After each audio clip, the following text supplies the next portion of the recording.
Hi, everyone. Thanks for joining us. Today is another beautiful edition of the program, and thank you all for being here for us. Okay, we're doing our series on the end of the year. So we started last week, and we'll run through up until the end of this year, 31st of December. And so today we have another guest with us who is joining us to do our end of the year series. We started with Lady Funke Treasure and the other episode where we talked with her on how families and people um, should be cautious when they spend money for Christmas season or the festive season, because a lot of times a lot of people go off budget trying to please people, travel long distances, all for the celebrations, and then they return in January crying about money because there's house rent to be paid, school fees to be paid, aged parents to be taken care of, and all that, and even personal needs. And that was why we started with Lady Funke Treasure, all the way from Lagos when we did the other edition with her to talk about how people need to be cautious when they are spending this festive period, knowing at the back of their minds that January is knocking, oh, and January no they pity anybody. Anyway, today we'll be continuing, like I said, with my guest. His name is Philip Umar, and he's a human rights activist and also the executive director of TEDI. He'll be joining us to tell us more what TEDI is and what they do. But then today we'll be looking at how we can, wisely use social media during this festive period. A lot of times people's phones get missing during festive periods, maybe in crowded places and all that. People get stalked along the way. Surprisingly, people also get their social media accounts hacked, and then it's all always happening during this festive period. And that's why we're asking our guest, Philip Umar, to let us know what he thinks we can do to tread wisely on social media during this time. I'll bring him in to maybe just tell us a few more things that we didn't say when we introduced him at first. Hello, Philip. Hello. Hi, Ambassador Emmanuel. How are you Welcome. today? Welcome to. I'm good. Welcome to Shagalinku. I know it's your first time here, right?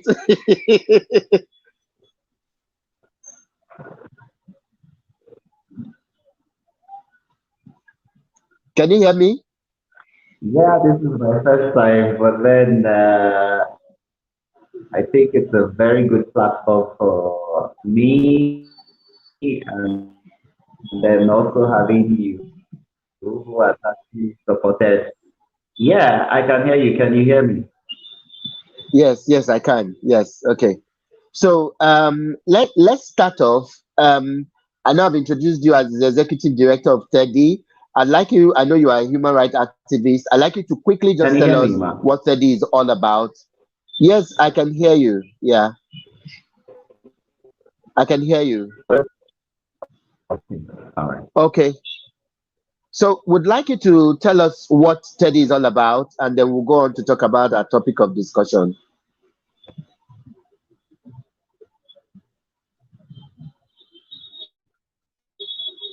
Hello. Hello. Okay, so we're waiting for Philip to join us. Maybe a little technical issue there. So once he comes on, we'll like to have him, and then we'll talk more about what we're looking at today. So for you watching us, would like to know your opinion. How do you think we can best wisely use social media while we are in this period? Because a whole lot of activities will be going on this period. People traveling, end of the year festivals, birthday parties, weddings, New Year festival, or whatever it is. How best can we use social media this period? So not to also get entangled in a way and things become so bad.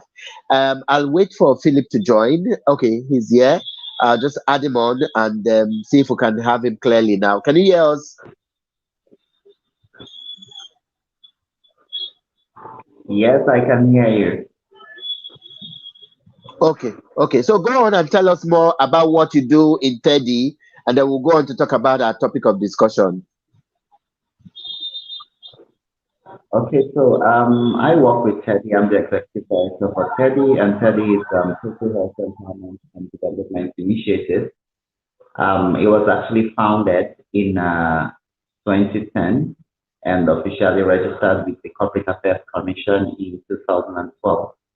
It is actually a community-based organization that is actually focused on promoting the health and human rights or legal rights of vulnerable persons in the country through advocacy, through direct service provision, and through community engagement processes.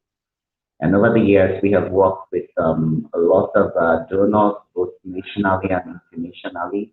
And we have a lot of partnership and collaborations with national and international organizations that are actually aimed at achieving the same goal as TEDI. I am also a human rights advocate, and I stand most times to protect the voice of the voiceless in issues that are actually bothering these persons. Mostly, it's speaking about persons who are mostly at intersections of vulnerability to certain factors or challenges to the human race. Okay. Thank you very much, Philip, for that introduction. So now we're here. I'm sure you heard when we started and we talked about a whole lot of challenge that people face. Generally, January to December, and then December is always peculiar because it's like double the whole thing. So basically, as we start, what are some of the pitfalls of social media? I know a few ladies sometimes complain of being stalked by a lot of guys and all that. So, what are the pitfalls of social media for you? Social media, as we all know, refers to those applications that are actually used online to enhance communication, enhance participation, sharing of ideas, and a lot.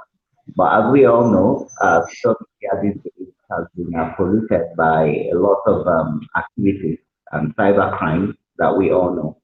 And speaking of pitfalls, I would actually bring up cyberbullying and also cybercrime, cyber harassment, and the rest of them as the pitfalls of social media use. Also, I will not forget uh, people having issues of privacy as privacy concerns, and also people having addiction on the use of social media, and also people having resultant effects or long-term effects of low self-esteem over the years from using social media. Okay, that's fine.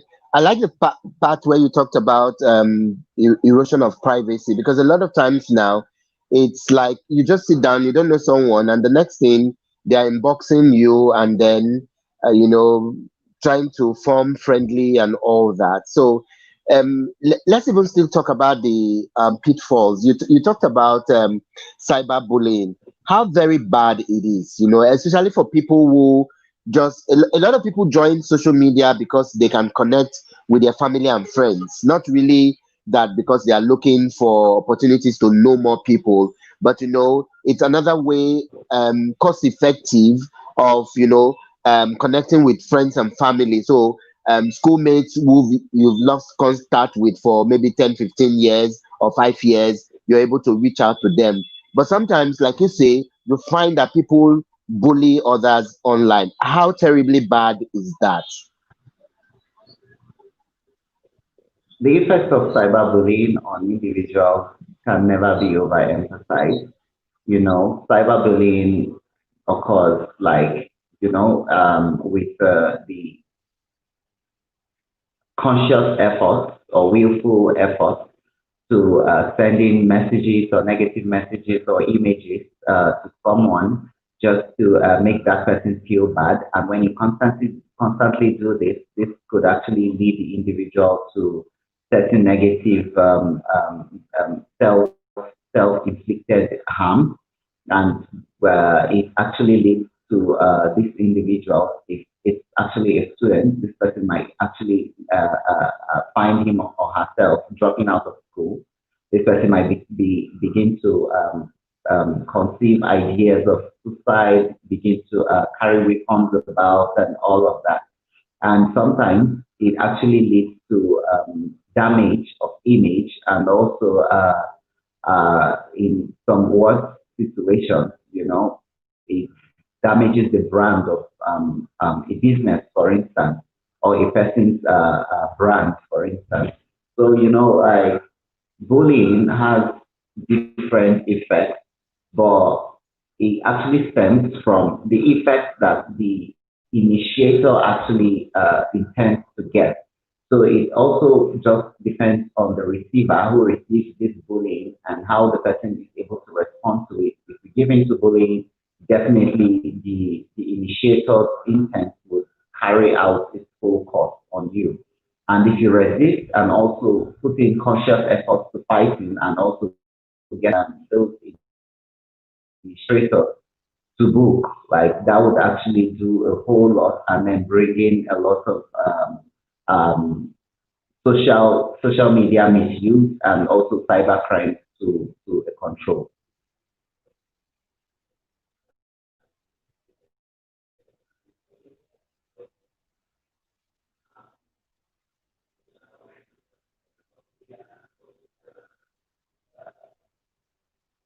You're muted. Yeah. I just discovered that now. So, in case you just joined us, the program is Shagalinku TV, and yes, we're doing the series. It's called the End of Year series. We're taking a look at so much, and I have my guest here, Philip Umar, and he's a human rights activist and also the executive director of THEDI. I'll read a few messages here, and then we can go on. This one is from Matthias Idris. He says, we can use the social media wisely this season by reaching out to our loved ones and also using it to spread love. What do you think about that? This from You know, Matthias. it, Yeah. it's actually brilliant. Sharing love, like this is the season of love. We should use it positively to affect our lives positively. And sharing love is sharing love is one of the purpose for this season. So if you use social media in that way and in that direction, it's actually going to enhance and promote social media use, other than using it for certain reasons, you know, that are actually damaging to individuals, both internally and externally. So that's a brilliant one, Matthias. Okay. Thank you, Matthias. There. I'm gonna I have other messages here I'll read. So in case you just joined, you can also be part.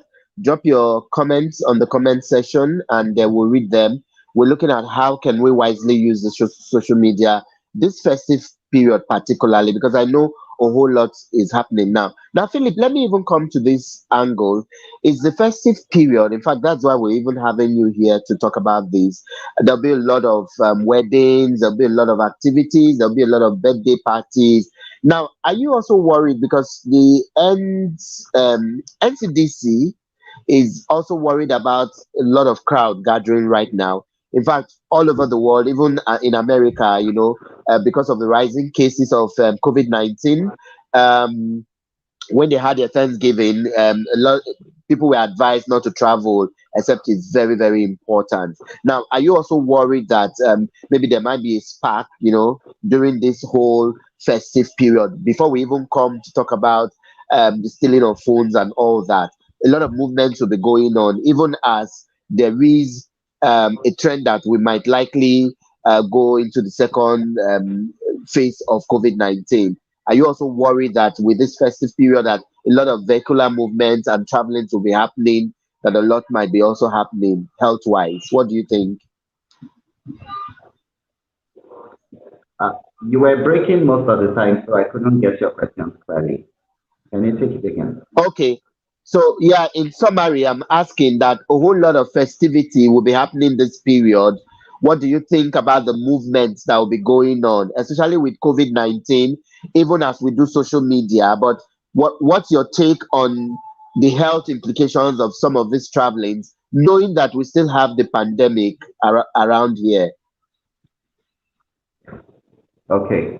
Uh, the only thing to say or add at this point is to reiterate the prevention guidelines or the prevention approaches or strategies as outlined by the physical distancing. You know, there's also every need for us to carry our face masks around, wear them, not just carry them by hand or wear them. We should always wear them. Also, we should ensure that we sanitize our hands and wash our hands regularly, just to ensure that we are safe throughout this season, because we'll be coming in contact with a lot of people that mostly we are actually meeting for the first time, or maybe we are meeting after a long period of time, and these persons might have been exposed in one way or the other. So it's actually only wiser for us to prevent ourselves or stay away who might be potential carriers of the virus. Prevention is just the keyword at this time. Okay. Yeah, I can understand. I'll take another one here, and then I'll go on to ask you what people can do, when it comes to stealing of their gadgets. A lot of people have lost their gadgets as a result of gatherings, So you go to a birthday party, Yeah. you just assume everybody is like you. After all, they are friends, they are committee of friends and all that, and then you just say, my battery don't low, make I plug it does, you forget or something. But just hold your line of thought there. Let me quickly read this other message here.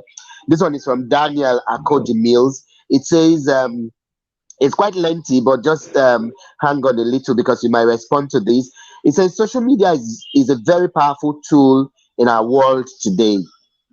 Being part of it, one thing, and knowing how to use it is another. In this festive period, wise people take advantage of the season to add value to themselves rather than posting irrelevant contents. These contents could be adding value to their products and businesses. Christmas is one of the biggest festivals celebrated around the world. Wise people take advantage of the season to explore their businesses. And then Daniel goes on to say, two, finding out what works for you. As there will be a lot of traffic on social media, it is an advantage to find yourself and what works for you. Philip, what do you have to say about this? Brilliant advice. He had a lot to say, and I'm sure if you give Daniel this opportunity, he would just keep on telling us and advising and schooling and counseling. But I'll stick to what he said initially, which is actually sharing vital information this season. Coming down to what we do or what TEDI does, we use our social media platforms to promote health and other human rights messages.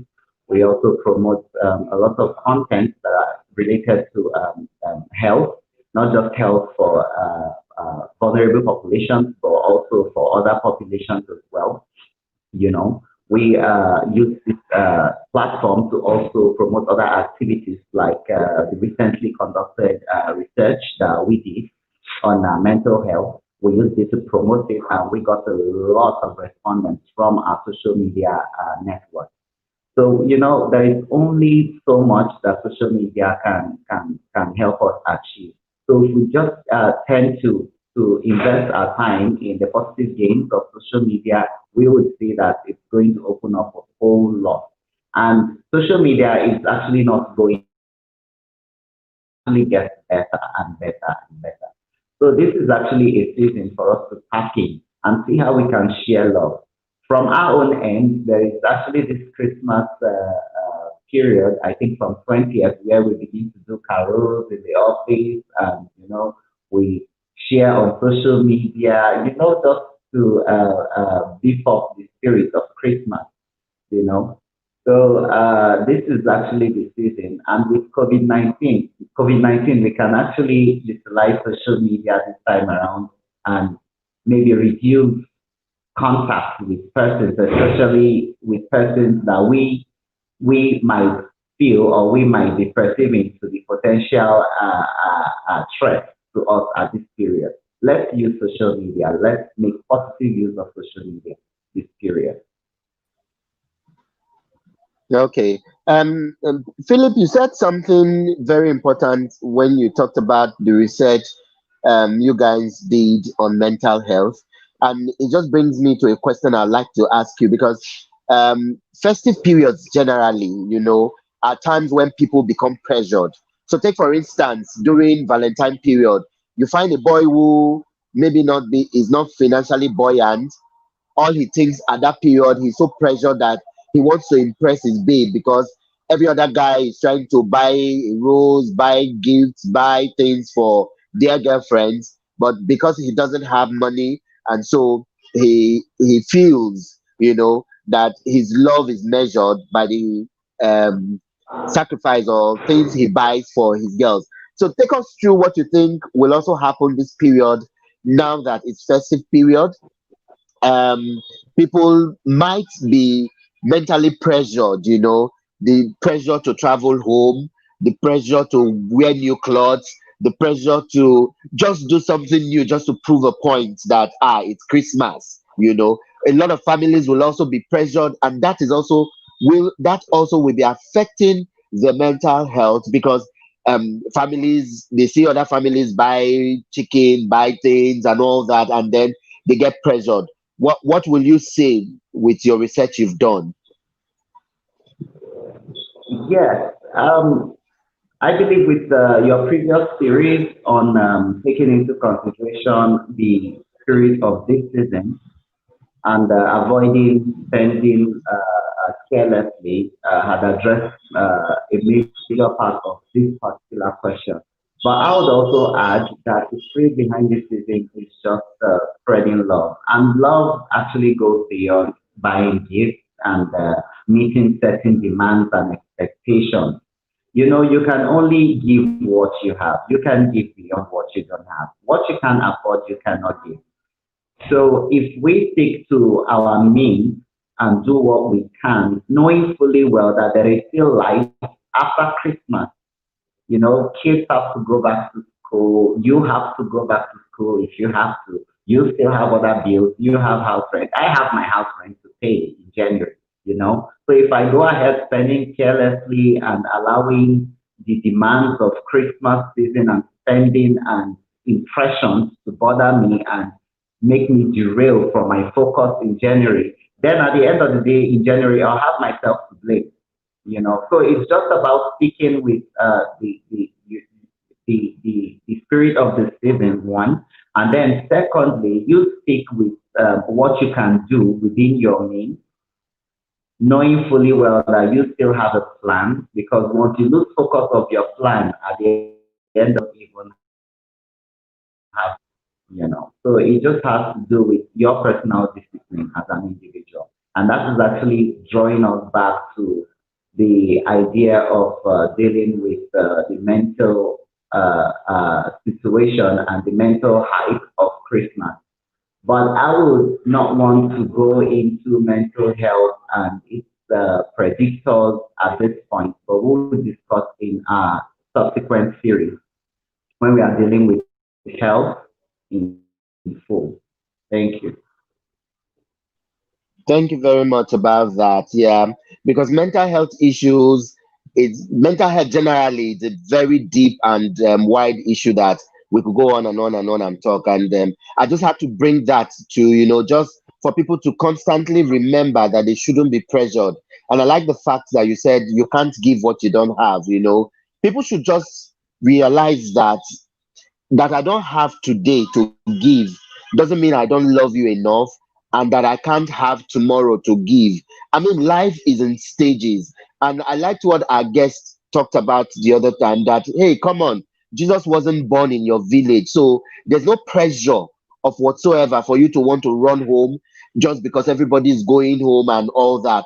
And then she talked to women and said, it's not compulsory that you must buy new wrapper or new clothes every Christmas. She was even using herself as an example that she's going to wear one of her old clothes and just sit at home and have a nice. In fact, that she's not going to be cooking. She will make orders for food because she doesn't just want the wahala and the pressure. So we must constantly tell people that, look, it's okay not to have at any point in time.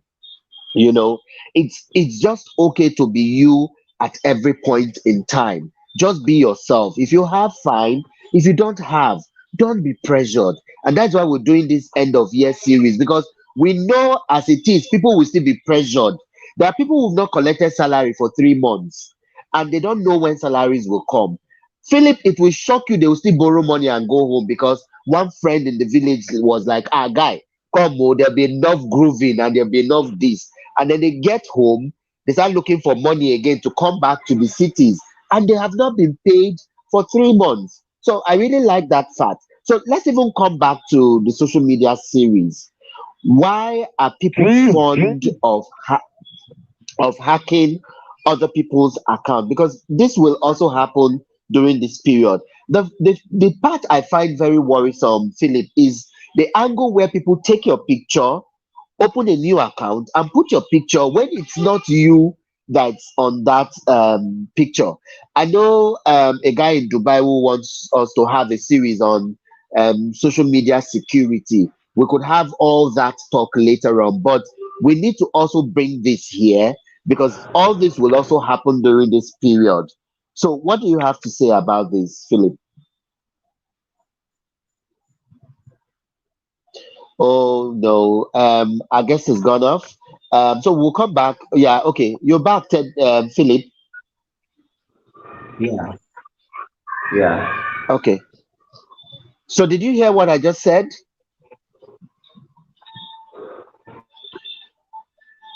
Can you hear No, I me? didn't. I lost the Oh, connection. okay. Oh, okay. Sorry about that. So I was asking that let's come back to the social media angle now.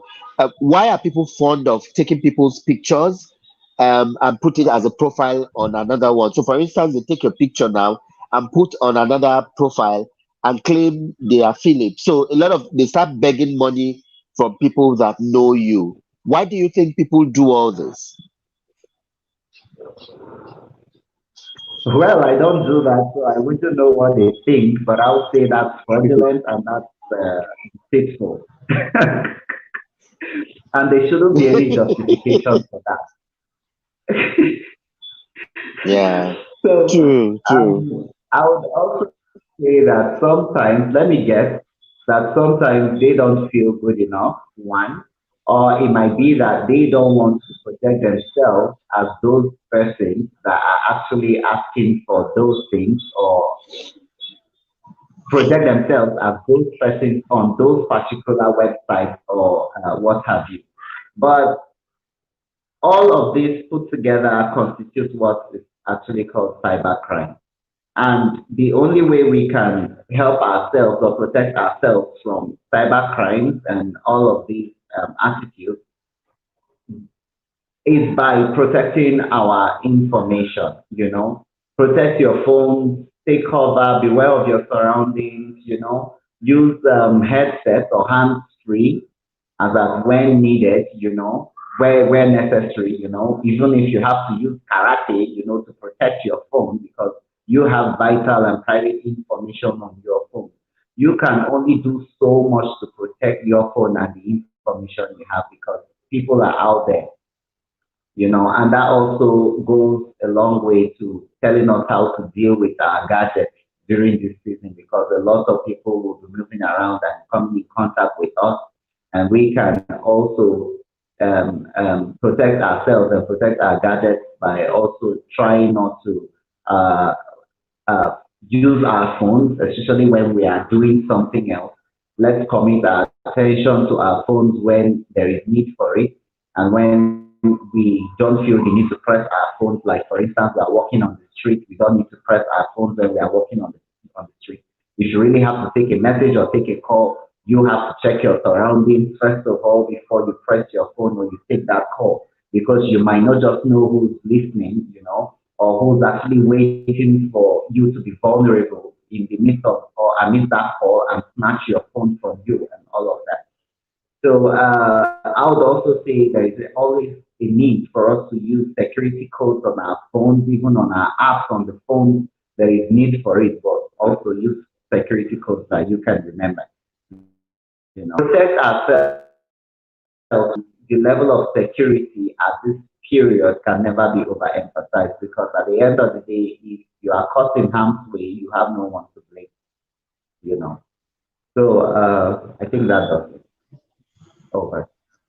Yeah, true. I quite agree with you. It's very important that we protect our phones, we protect our environment.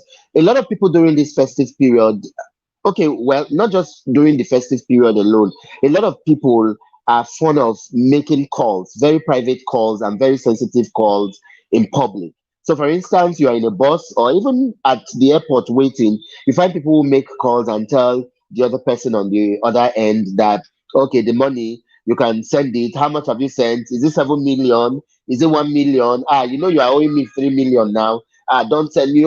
They want to feel good and all that. It's their life anyway, but then you are attracting people to you because you don't know, like you said, you don't know who is in your surrounding that will just wait for you to be vulnerable and then they lash on that vulnerability and then take advantage of it. And another angle is where people see free Wi-Fi's. They get to a hotel, they get to a public space, and then they see wireless internet, and then they just log in, and they don't know some of these things. The owners or the operators of that Wi-Fi could have access to all their information. Everything about their phone. They could get their phones cloned and all that. People get to, and like you said, yeah, it's not everywhere people need to make calls, especially when it's in a dark and lonely place. You need to keep your phones in intact, either in your trousers or your bags or something where it can be easily taken from you. And back to what we talked about, people using other people's profile. There's a lady who also was a victim of that. In fact, there's a woman who, a lot of people have complained to us about that issue, but we'll take a case study of a woman. She's the wing commander. Her Facebook got hacked, and then, in fact, when she saw your profile, your update for today's program, she said she had to call and said, I must make sure I talk about this while the program is on, that someone hacked her account, her Facebook account. She's actually a wing commander in the Nigerian Air Force, and then someone hacked her Facebook account and then has been chatting people up, claiming that he or she, whoever is the hacker, could help in getting people Air Force job. So the person has been collecting money from different people, and they put her picture on that profile. So people think it's her that is chatting with them. They don't know it's the hacker. So she's also trying to let everyone know that in case anyone chats you up with Wing Commander Bashari, just know that it's not her account. It's not her. Her account's been hacked, although she's reported several times, and she's wondering why Facebook hasn't blocked that account. So please beware when people chat you up. In fact, when people you think chat you up inbox and say they have needs for money or you should send them money and all that, it's very important that you're wary of them and then try and make calls to such people to also confirm, because a lot of times these days people's account get hacked. Sadly, Teddy, Philip, the part that is even worrisome is the WhatsApp hackings now that goes on. So for groups that you belong, someone could just get you hacked up on that account, and then before you know,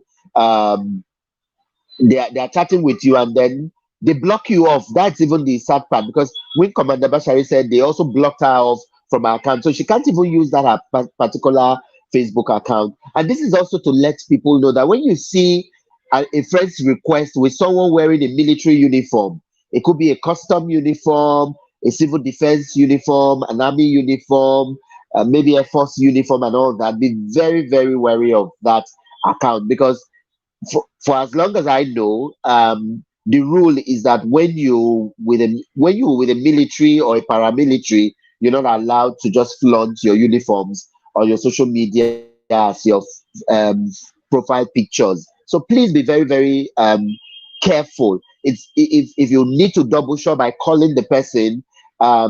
So for instance, I see Philip wearing a military uniform and is sending me a friend's request. I need to call up Philip and say, I just saw your friend's request now. Is it you or something? Because sometimes you see someone you already in Facebook or a friend with on social media, and then they are resending you another friend's request. You need to also be very careful, because by the time they start dropping links for you to say, okay, click this link and do this and do that, they just might be having all your informations. Anyway, I just decided to take our time and clear all this before I ask my guests maybe the last question I'll be asking, because the time is really running. So, Philip, before I let you go, I'll ask you one or two more questions. So, how do we begin to separate private life and social life? Because sometimes it's just obvious that people don't know how to manage both of them. Now, we're not saying everyone doesn't have rights to their to whatever they want. So it's, if people want to sleep and die on Facebook from morning till night, it's their business. If people want to be alone, it's their business. But we're looking at also the end of the year. What do you think we can do to draw a landmark and say, this is where my private life stops, this is where my social life stops?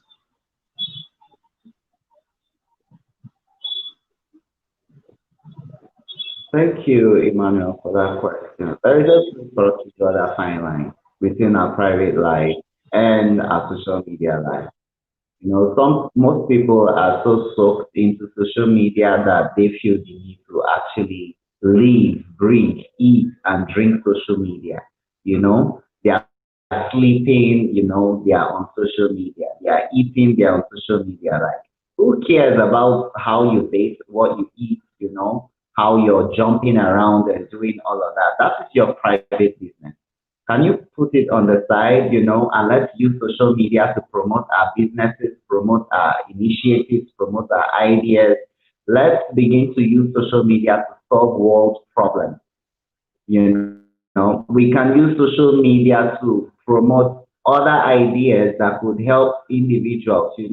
I love what we did with when COVID-19 came about.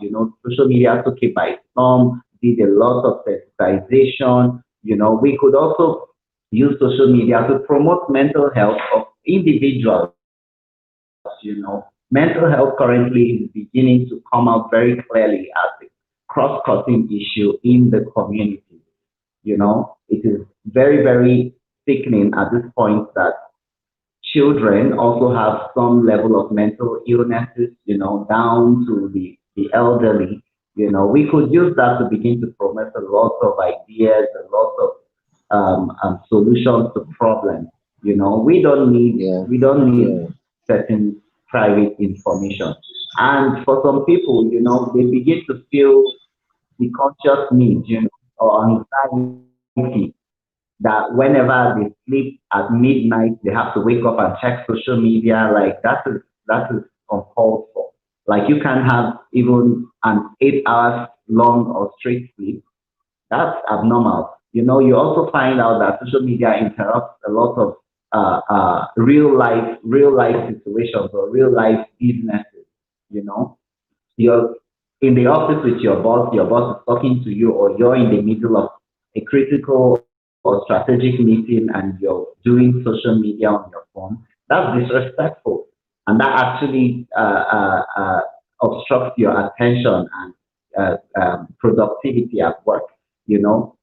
So You also find out that most people use social media to lie on certain things. Well, from my own end, I wouldn't know what is true and what is lie. But a lot of people are able to deduce lies from media. But the real and all that.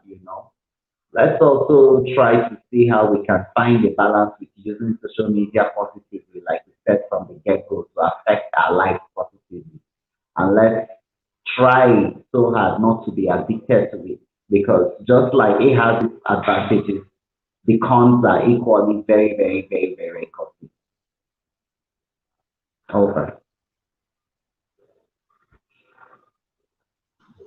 Okay. Thank you so much, Philip. I must say we've really had a swell time. I wish I could just go on and on and on. So many questions I need to ask you, but I will ask you this last one. And I really like that fact you talked about people waking up at night. So it's like it's like a punishment these days. You find even people wake up in the morning and before they even say their prayers, they are rushing to their phones to check what's the latest gossip, what's this one and that, and you're wondering, can't you just have a life of your own? So I really like that part where you find people wake up 2 a.m. It's not like they are walking. They just want to wake up and see if Davido has slapped Whiskey, if Beyonce has replied Yemi Alade and all that. And you're wondering, should this cost you your sleep? I mean, all of that. So finally, before I let you go, what are some of the red flags that we need to also look out for as dangers of social media? Because yes, some people might be doing this and they may not know, that this is also affecting their health. You talked about mental illnesses going on, a lot of depression. Because the more you're even looking at the social media, you see your friends who are driving big cars, who are they might even be faking it, you don't know, but then you start wondering and asking God, why is it me? Why am I the only one in the circle that is not having this and that? So where do we begin to see a Yeah. red flag and know that, hey, we need to take a break? When you can't take your sleep very seriously, that is a red flag. When you can't Mm, eat mm. privately, when you can't fly in an aircraft privately. Like 2 days ago, I saw a skit or a post that actually said flying with an aircraft is just a means of transport. Like an aircraft is just a means of transport. Exactly. You don't need to publicize that. So when you begin to do all of that privately and you don't think it's any other person's business how you live your life, at that point, then you're doing it well. When you see that you are in a meeting and you're pressing your phone, that means you're distracted and you're not productive enough because you're using social media, like that is a red flag. You find out that certain people are given certain jobs to do at certain times and they are doing playing games on their phones. All these Ludo games and Candy Crush and the rest of it. Candy Crush was a huge addiction to a lot of people and it took them a whole lot to deal with it. When you neglect your schoolwork, when you neglect certain things, even at home, you need to do certain things. You wake up with a schedule and before the end of the day you're not achieving anything because you were more invested or vested in your phone, like that's a red flag. You should begin to learn how to withdraw step by step. It doesn't just happen like that, but you should put up a withdrawal plan as well to begin to balance and find that line that has to be drawn between your private life and your social media life. But also, I want to help us or shine a little light on the fact on that particular cyber crime that you raised a case study on. I think there is every need at this point to begin to consider security operatives that deal with cyber crime, not just chasing the young people who human rights, but for these persons of personal accounts and all of that, if we begin to open up this conversation and see how we can strategically address these issues of hacking of social media accounts and personal information, then it will go a long way to making the social media or the internet a safe space for a lot of collaboration and partnership and business. Okay, thank you very much. I'm happy she's also watching, because she took a particular very keen interest when she saw the topic you will be talking about, and she had to make that call and say, we must treat this issue while you are here. So I really like that fact and the suggestion you gave. So, Teddy, finally, what would be your parting words to everyone watching right now across the globe and all that? What's your final word of advice to people as they use social media? Social media is a huge platform, but also another means for communication. But the addition there is the fact that you can use it to promote a huge lot of positive ideas and brands. Let's use it and tap into its positivity rather than promoting the negative or using it for negative vices, you know.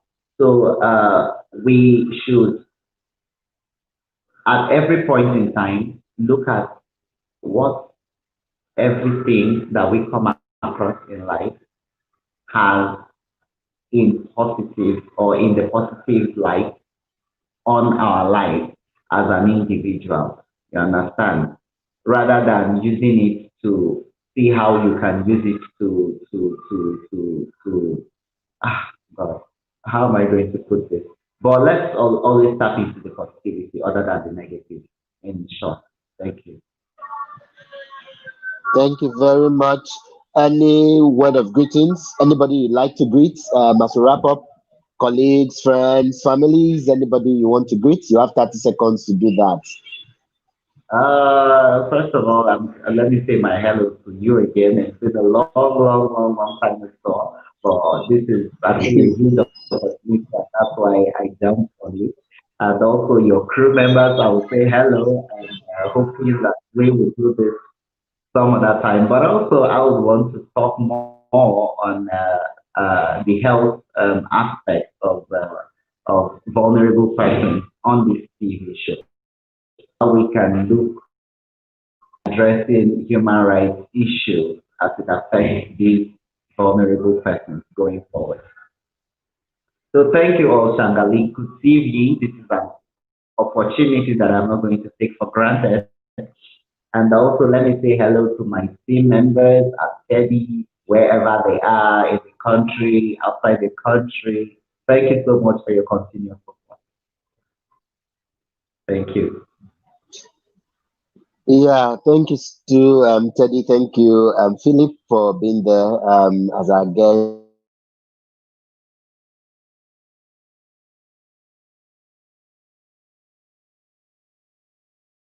Oh, my mic was off. Yeah. So thank you so much, Philip.